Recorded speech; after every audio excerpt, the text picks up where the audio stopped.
It has now been a quarter of a century since my father died, there, across the river, in the towers of Jewish Hospital, and nearly 10 years since my mother joined him. But I still hear their voices, their laughter, the banter and the discourse that was so much a part of their lives together.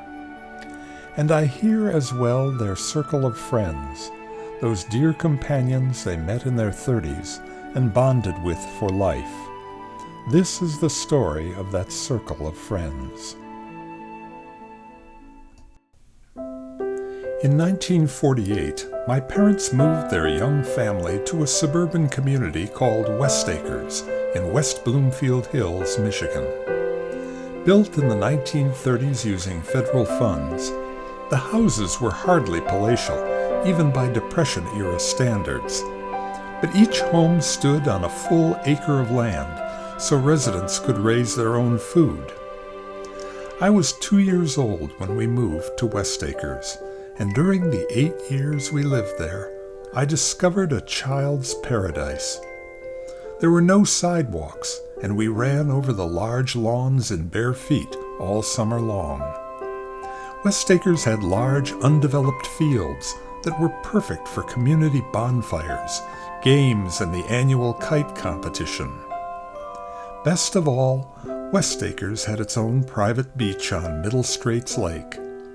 It was here that we held the annual aquacade, a chance for kids like me to swim and win ribbons. And it was during this welter of community activities that my parents met the friends they would love for a lifetime. Hope and Jimmy Dunn lived on Sweetbriar, several blocks from our house on Honeysuckle. Jimmy worked for the UAW, and Hope was active with the League of Women Voters. Next door to Hope and Jimmy were John and Catherine Cosgrove. John worked at Pontiac Motors, and Catherine was one of the sweetest women I ever knew. Johnny Westerdale and his wife Jean lived outside Westacres on Commerce Lake, but like most of my parents' friends, they were active in politics. John ran for the school board, and Jean wrote satirical poetry that appeared in several newspapers. Ed Zimmerman married Hope Dunn's sister, June.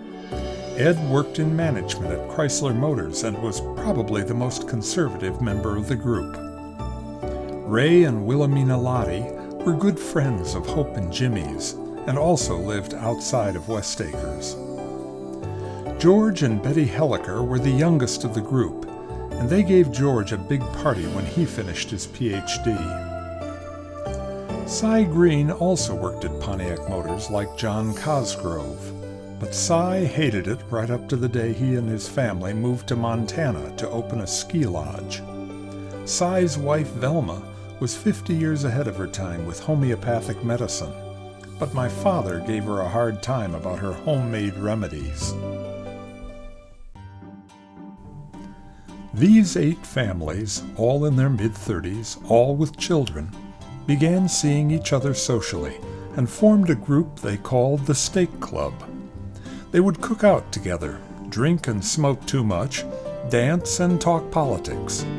They were bright, funny people, mostly liberals, and they did a lot of campaigning and community work together.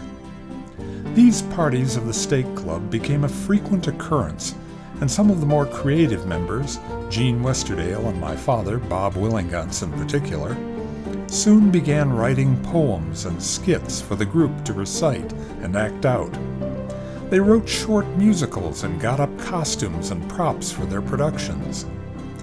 Though a few audio recordings were made, sadly, none of these have survived, and all these parties took place before the invention of the video camera. Some of the scripts survive, however, and they show the way the group satirized the writings of Ogden Nash and Damon Runyon, usually focused on the foibles of Steak Club members.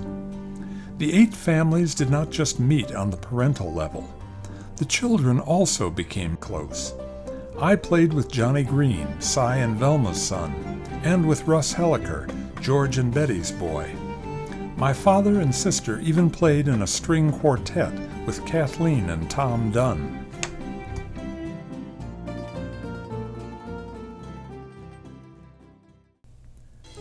In the decades that followed, the families moved to different states, and the Stake Club rarely met. In 1982, they held a final gathering at the Cosgrove Cottage in Traverse City. John Cosgrove passed away a few months later. 3 years after that, Jim Dunn and my father died within 4 days of each other. Over the next 25 years, the others followed, all except Catherine Cosgrove, now in her 90s, who lives in a nursing home in Denver. She recalls little of the Stake Club years, and it has fallen to us in the next generation to carry those memories. And so they are gone, and we, their children, remember what interesting people they were. We remember their poetry and their politics, their skits and their songs, and the values they gave us. Our parents believed in family and diversity, in community involvement, and the power of grassroots political action. They argued passionately and teased each other unmercifully, but always with a deep affection born of respect and acceptance. They found in each other not only an amiable social group for cocktails and cookouts, but a forum for challenging political views, a stage for their creative talents, and a supportive network that would last a lifetime. They were entrepreneurs by choice and company men by necessity, but they believed always in speaking their minds and taking stands on issues. Forged by the Great Depression, tested by the Second World War, liberated by the prosperity of the 50s, they found in the heartland of America the chance to build community and add to the culture of their times.